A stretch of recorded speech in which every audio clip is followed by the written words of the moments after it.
Hi everyone, in this lesson we're going to learn about life choices. And to be more specifically, we're going to learn about this big decision that you as a student of high school have to make at the end of this year. And it's choosing a major so you can have a career life. Let's begin by exploring the vocabulary that is going to be needed. The first question that I would like to ask you is, what would you like to be? What would you like to become? Do you know what to study by the end of this year? Let's explore some of the professions you may take in the future. If you like buildings and creating houses, drawing houses, probably studying to become an architect is your choice. But if that's not the case, probably you're more familiar with nature, with organisms, with life, and so you might become a biologist. If that's not your case, if probably you are more familiar with computers, probably you would like to become a computer programmer, and that's a good choice these days. But maybe you're good at the arts, and probably you're a very good dancer, so you may become a professional dancer, not just a folk dancer, but also a ballet dancer. What about going to this other area which is related to health? Maybe you would like to become a dentist. That's a very good option too. Probably becoming a doctor is the best choice for you. But if you don't like any of this, probably you are destined to become an engineer. These days, many engineers are needed. But maybe you're very good at communication. And so probably the best choice is becoming a journalist. In some cases, some people like also images, colors, composition. Probably becoming a photographer is your best choice. Probably you prefer helping others, making lives much better. And so you say, no, I want to become a nurse, either a male or a female nurse. It's for both people. But if you are very good at music, probably you would like to become a musician, and more specifically, a pianist. Probably you're good at physics, probably you're good at mathematics. Maybe becoming a physicist is the best option for you. But maybe you are excellent at numbers, so becoming an accountant might be the best option for you. And if you like helping others, if you like listening to others, probably becoming a psychologist is the best choice. So many choices, right? And finally, maybe you like helping others by showing them what to do, how to do it. In that case, maybe becoming a teacher is the best choice. We have seen here some of the common professions in life. This doesn't mean they are the only ones. You may become whatever you want as far as you're happy with it. If we want to make a decision, like deciding what to become, we need to compare, we need to make comparisons on what are the advantages and the disadvantages of certain majors and career lives. And to do this, we're going to need to compare things. And that's today's grammar topic. In today's topic, we're going to learn about comparatives and superlatives. So here, we're going to be focusing specifically on comparatives. And remember, to use comparatives, we're going to need adjectives. Adjectives that we have already studied and some new ones that you're going to learn in this lesson. Let's start with this first part of the topic, comparatives. Comparatives are used, as the word says, to compare two things, mainly two things. If, for example, in school you have two subjects, one is mathematics and the other is Chinese, you may want to make a comparison between these two subjects.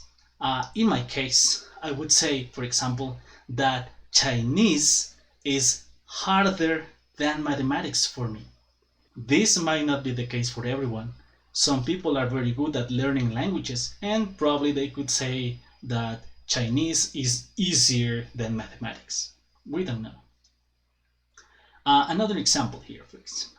In my case, I speak English, but I'm not very good at computers.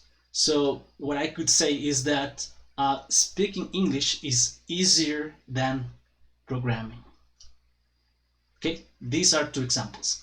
In the first example, I can say Chinese is harder than mathematics, and in the other example, I say speaking English is easier than programming.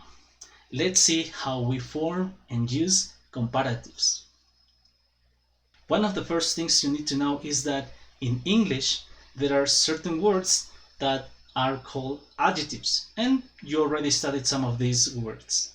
But if there are new ones, learn all of them. In English, the stress is different than in Spanish.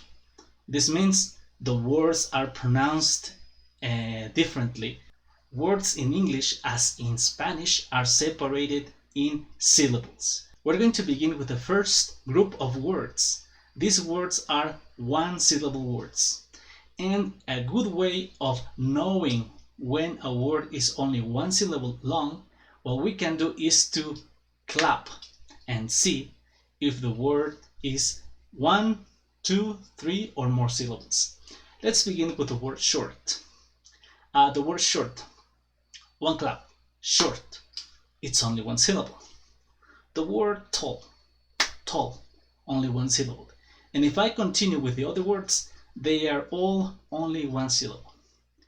When we're going to use these words to make comparatives, there is one rule, and the rule is add er at the end of the word. For example, short, shorter, tall, taller, hard, harder, young, younger, etc. There is another group of words, and these words are also only one syllable. But the different thing here is that these words are composed by a consonant, a vowel, and another consonant. And we have some examples like big, slim, thin, fat, and sad. When we find these words, what we have to do is to duplicate the last consonant. Let's see some examples. In this example, I'm using the first rule, which is one syllable word and I have to add er. For example, I have a stone and I have a tomato. What can I say about a stone and a tomato? Well, I can say that a stone is harder than a tomato. In the opposite case, I could say a tomato is softer than a stone. Let's see the second rule. In the second rule, I have a truck and I have a bicycle. So in this case, what I can say is a truck is bigger than a bicycle. As you can see in this example, what happens is that the word big has double G because I am duplicating the last consonant. This is the rule. For adjectives which are one syllable long, what you have to do is use the adjective, add er, plus than, all the time, than. In the second example, what you're going to do is to use the adjective, duplicate the consonant, the final consonant, add er, and than. Don't forget this. Now there is an exercise here. What you're going to do in this exercise is to select some of the words here and you have to create 5 sentences using the words here. You can stop the video here or you can continue, but remember, you have to do the homework because it's going to be included in the notes that you have to hand in at the end of this week. Let's continue with a second group of words. This is a second group of words. These are sometimes words of one syllable, but they end in E. For example, nice, plate, large, close, rare, safe, strange, fine, wise, and brave. All of these words end in an E. And what happens here is that the rule says that for these words, what you have to do is only add an R. Let's see some examples. This is my father and I. And what I can say about my father is wiser than I. As you can see in this example, in the word wise, all I have to do is add an R, and that's it. Let's see the rule. The rule is use the adjective ending in E plus an R and than. Remember, again, than is all the time included.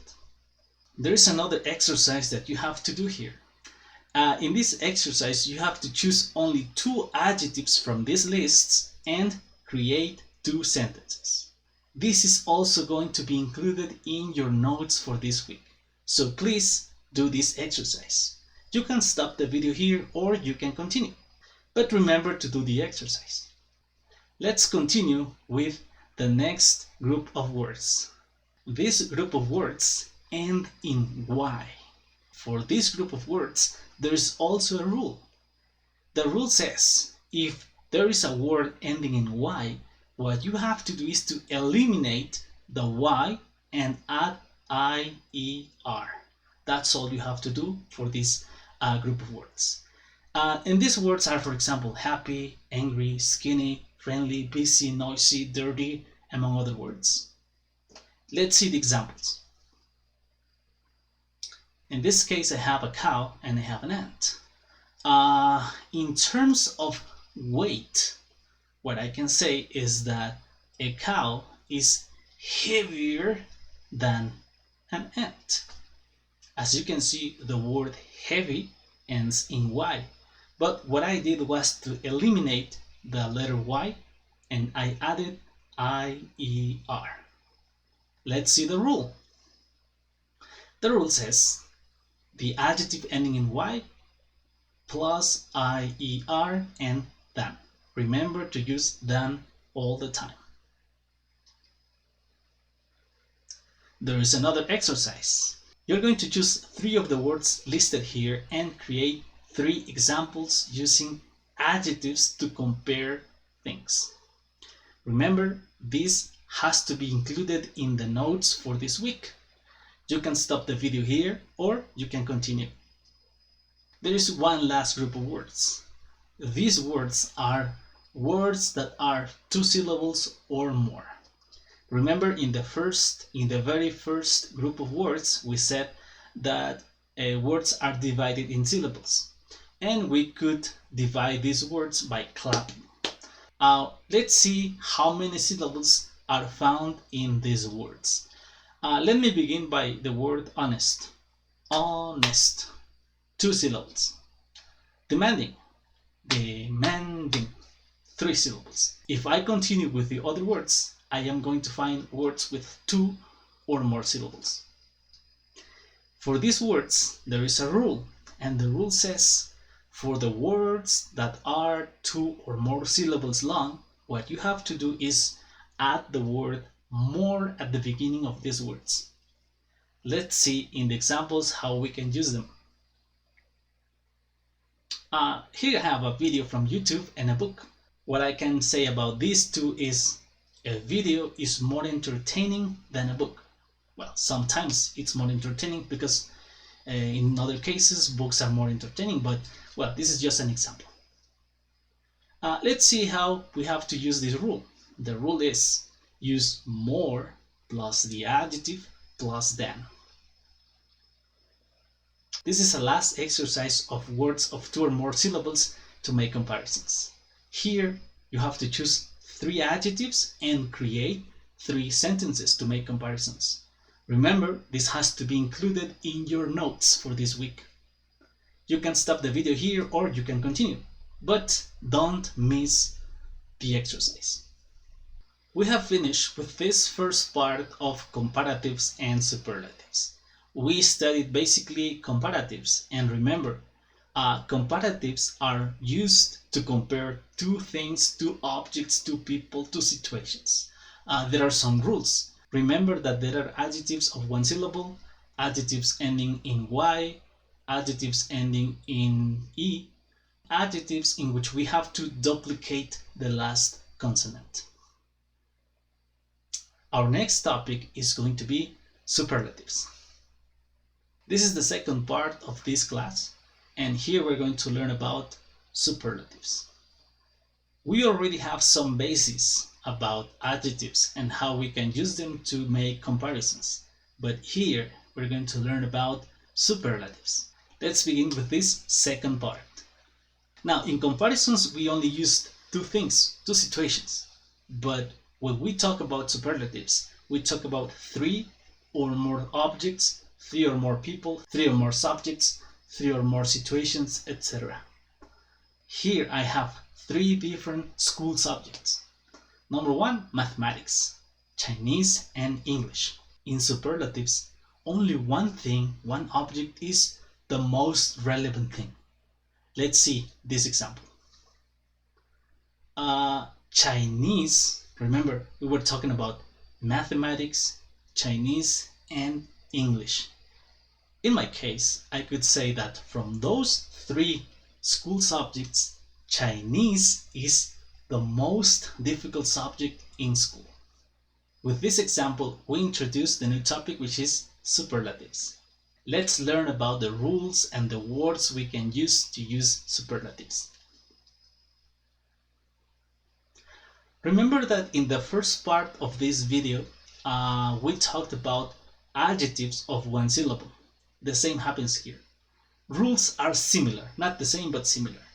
Again, here we have a group of words of one syllable.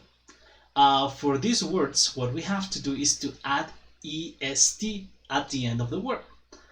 Examples: short, shortest, tall, tallest, hard, hardest, etc. There are some elements that are needed for superlatives. Let's see how they work. But before that, let's continue learning about the group of words. The second group of words is similar to the ones in comparisons. Here I have the words fat, slim, big, thin, sad, and hot. Let's see example of how they are used. Here I have three transportation means: a truck, a bicycle, and an airplane or a plane. From these three transportation means, what I can say is that a plane is the fastest transportation means. Let's see the rule. The rule says we need to add the. It's really important to use the word the. The fastest in this case. Remember that there is another rule in which you have to duplicate the last consonant. An example of this is, imagine that I have a mouse, a lion, and an elephant. So what I could say is the elephant is the biggest animal of the three, because I am using three animals in this case: mouse, lion, and elephant. Let's learn about the second group. This second group again is the group of words ending in y. In this case, what we have to do is to eliminate the y and add iest at the end of the words. These are the same examples as in the first part: happy, angry, skinny, friendly, busy, noisy, etc. Let's see some examples. Here I have the blue whale, the hippopotamus, and the elephant. What I can say about these three animals is the following example.